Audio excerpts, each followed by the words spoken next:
À l'heure où tous les sites internet appliquent la loi RGPD sur les données personnelles de leurs utilisateurs, il est grand temps que les créateurs de contenu se trouvant sur ces mêmes sites revoient leurs critères de mise en ligne. C'est pourquoi je fais cette stupide vidéo.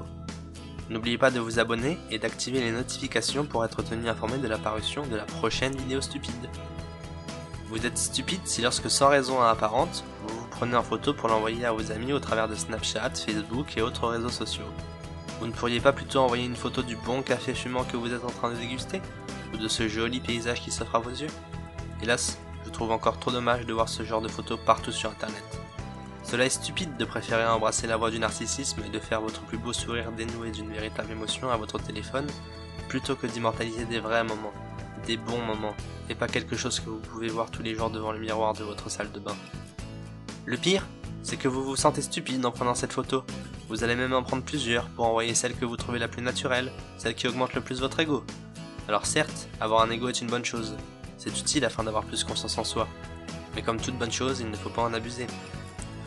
Je me contredis, n'est-ce pas? Quoi de plus stupide que de se contredire? En effet, dans ma première vidéo, je vous disais qu'avoir trop d'ego n'était pas bien. Mais c'est bien d'en avoir quand même un peu, car quelqu'un ayant trop peu d'ego peut être effacé par rapport à quiconque en ayant un plus gros. Étrangement, on ne mesure pas son propre ego. Ce sont les autres, votre famille, vos amis qui le mesurent pour vous, et souvent, lorsqu'une telle mesure est faite, c'est pour se faire entendre dire que nous avons un ego surdimensionné, voire même que nous sommes égocentriques.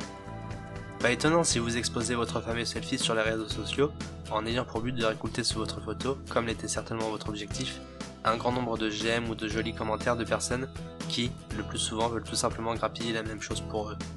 La stupidité peut être parfois triste.